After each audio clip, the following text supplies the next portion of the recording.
Olá, boa noite. É muito bom estar aqui com vocês novamente. Hoje a nossa leitura é do capítulo 13, o item 20, beneficência exclusiva. A beneficência é bem entendida quando exclusivamente praticada entre as pessoas da mesma opinião, da mesma crença ou do mesmo partido. Não, é sobretudo o espírito de seita e de partido que é preciso abolir, porque todos os homens são irmãos. O verdadeiro cristão não vê senão irmãos semelhantes, e antes de socorrer aquele que está na necessidade, não consulta nem sua crença, nem a sua opinião, no que quer que seja. Seguiria ele o preceito de Jesus Cristo que diz, para amar mesmo os inimigos.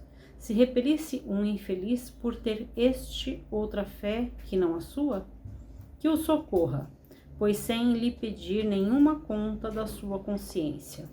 Porque se é um inimigo da religião, é o meio de fazer com que a ame, repelindo-o, faria que ele a odiasse. São Luís, Paris, 1860. A verdadeira caridade, ela não olha a quem, fazer o bem sem olhar a quem, né?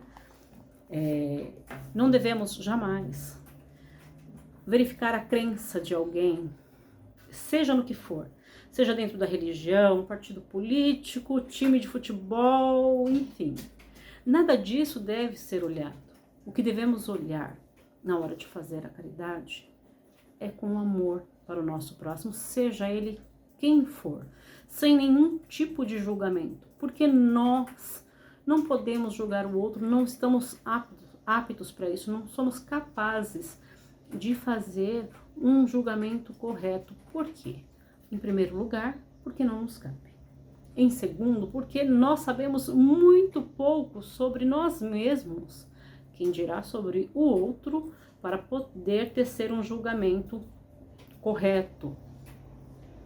Então, quando nós vemos um irmão mais necessitado, devemos ajudá-lo indiferente da crença, da forma como ele pense.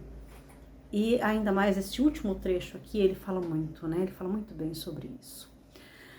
Se eu, como espírita, escolho auxiliar somente outros espíritas, que mérito eu teria nisso? Se eu estaria simplesmente tentando apoiar aquele que é meu semelhante, aquele que são os nossos pares, né? Que acreditam no mesmo que eu. Além do que faria com que pessoas de outras religiões, ao invés de nos admirar como é o que acontece hoje em dia, essas pessoas teriam rancores, mágoas.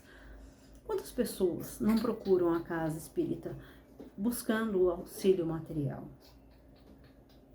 E muitos deles não são espíritas, não conhecem a doutrina. E mesmo assim, eles devem ser sempre muito bem recebidos e auxiliados na medida em que podemos. E com o tempo, nós já temos, né, essa admiração por parte das outras religiões. Você pode conversar com pessoas, né, que pregam outras religiões, e a grande maioria delas, que conhece a doutrina espírita e os seus trabalhos sociais, vão falar da admiração que tem justamente sob este aspecto, o fato de que trabalhamos sempre a caridade, o auxílio, e isso é o nosso diferencial, né? É o que nos diferencia, faz com que sejamos exemplo na questão da caridade, e devemos manter isso. Devemos ser o exemplo de como proceder com o próximo, do respeito, do amor e da caridade com os nossos irmãos, porque indiferente da fé que cada um tenha, somos todos irmãos. E além do que, indiferente da fé, alguém necessitado é alguém necessitado. Indiferente do que ele acredite, do que ele pensa, do que ele sente, do que ele fala, do que ele faz, é um irmão que precisa de ajuda. E é somente este ponto que deve ser levado em consideração. É um irmão necessitado. Indiferente das crenças, conhecimentos, anseios que essa pessoa tem. A única coisa que devemos observar é a necessidade de cada um. E assim devemos continuar, né? Graças a Deus a doutrina espírita tem essa visão do auxílio, da caridade, e nós nos cobramos e fazemos o possível, né, para estar sempre praticando a caridade.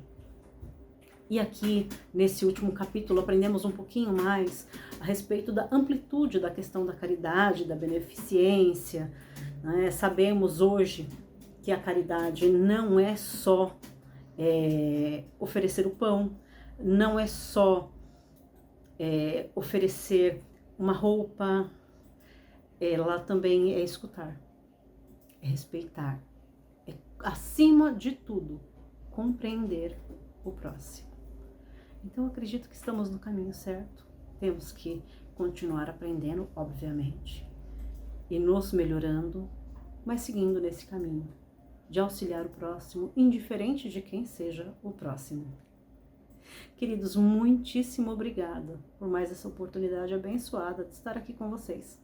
Até mais tarde. Fiquem com Deus.